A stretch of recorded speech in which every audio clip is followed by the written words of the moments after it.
Welcome back, Troglodytes, to your daily dose of guitar information, the Trogly's Guitar Show.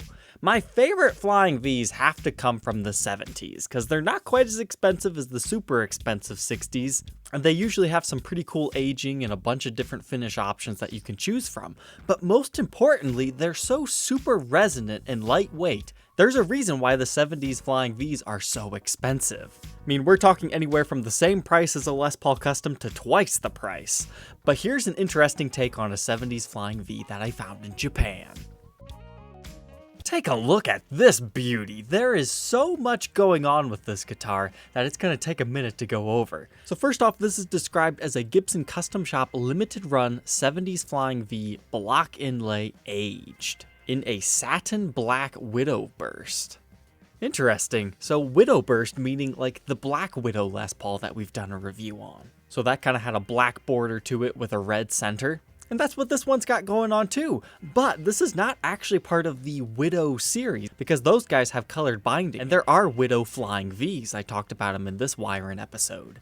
This one just has a red burst paint job that looks amazing. Because even though you can't really see much of the burst job because of this big black pickguard that's covering over all of it, but you can also see the red edges along the side of the guitar. Now you might think that's strange that you have the top bursted like that, but not the edges, but you just can't see it at this photo angle. So right there, they do have some bursts. It's kind of like what they do with Les Paul Customs. It's just kind of sporadically right here. But that black pickguard, it appears to be one ply. It almost looks like it's carbon fiber at certain angles. That'd be pretty cool. And I'm not sure if the chrome is just reflecting the black background or if that's actually black chrome. That would be cool if it was. We've got the vintage style witch hat knobs on here. That's always cool. So 2 volumes and a tone, as well as a 3-way toggle switch, and that should be your output jack right there. And you're also going to notice that this thing has been aged. I'm not normally a fan of Gibson's aged guitars, but something about this one kind of works. It appears they took a little bit more time on this one to make it actually look like realistic aging. Sometimes it can be a real cookie cutter job, even if you buy the $20,000 Monkey SG. But so far from what I'm seeing, it's a lot of tasteful wear. You've got some dents and dings. I've got the white showing underneath that. I'm sure there'll be a few viewers that wish that they didn't do any aging at all though. And apparently, according to the title, this is a satin finish. It sure does not look like a satin finish. I think what they were going for was maybe vintage original spec because that kind of has a dullness to it. And that's what that looks like to me, not satin. But I'm not the guy that owns the guitar, so who knows? But now, moving on from the body, we need to talk about this fretboard here. That is not what a 70s flying V looks like. Here's what a 70s V has. It's dot inlays and there's no binding along the edges of the fretboard. That's kind of something that makes them special in my opinion. I love the feel of an unbound fretboard. They're a little bit more liberating, but I love the look of the bound fretboard. So it's kind of a Sophie's choice between which one you want. So why on earth do they call this a 70s V if that's what they're putting on here? Well, it's probably just some artistic liberties here, but those small blocks are actually akin to like a 335 from the 70s as well as the SG standards. So those will all have binding in the same inlays, and I've got to admit, it does look pretty good on the 70s style flying V. But it appears we have a dark rosewood fretboard with some nice light streaky redness in it. That definitely complements the finish down here. And the binding is stark white, but then the rest of the neck gets covered over in that burst finish. Speaking of the burst finish on the back, oh man. You know, the back is bursted, the sides are bursted, the neck has it in the middle. They even did the headstock. I'm super proud of them. That is a gorgeous finish. The old saying, Japan gets all the good stuff, is definitely true when it comes to Gibson stuff. I would love to see Gibson do this on like the original collection Flying V, just a red burst finish like that. They might have to move it to the modern collection then. But you can see this also has all that aging job going on. Not quite as extreme as on the front. But we also have black Grover tuners. That would not be something that you would have on a 70s Flying V either. They would have the Kluson style, and typically they'd be metal buttons. And apparently another custom shop liberty is they got rid of the volute, the best part. I don't understand that one, but I guess they made up for it with the fretboard. But now the last part to see, the face of the headstock. Oh man, it's so beautiful. Especially when you kind of catch it at an angle right here. It kind of reminds me of the Nicky 6 Thunderbird. So you get the red along the edges and some black burst as well. But the red Gibson logo, it ties everything in. It's just such a gorgeous sight. This is kind of one of those rare times where you could put red strings on this and it would look good. And the most important fact is that they got the 70s style headstock right. That's something that Gibson completely butchered on the original collection Flying Vs, unfortunately. They give it the pointier style, but it's this flat head that makes the 70s Flying V so iconic. So even though the fretboard isn't 100% accurate, I think that's a really cool addition, and it's okay that they called it a 70s Flying V aged. It appears that was made in 2018 and was potentially the 5th one made for the year. Now I know what you're wondering here. How much does a guitar like this cost? Let alone, shipping it from Japan, import duties, and any of that, depending on what country you're at. How much does Junsei Guitars want here? Unfortunately, it's another one of those ask me prices, and it's already been sold, so that means we'll never know how much this one was. But just a fun fact, I did reach out to the seller of that Kiss prototype guitar. I was thinking it was going to be around like $10,000, maybe $12,000, and that was estimating high.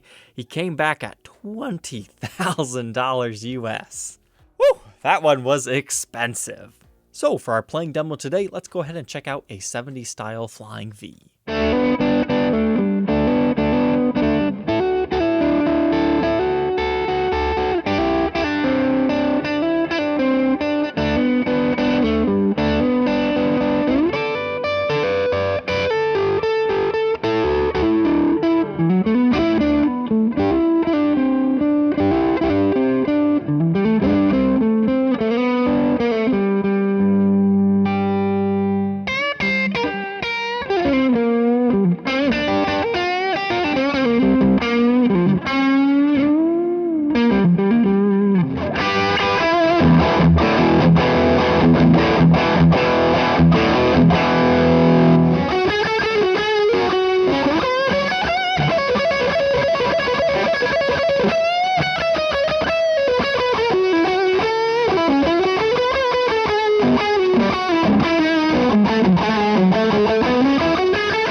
Only question left, would you rock this 70s Flying V Widow Burst or not? Leave your answer down in the comment section below. Don't forget to like, comment, and subscribe, and we will see you tomorrow on the next episode. Take care.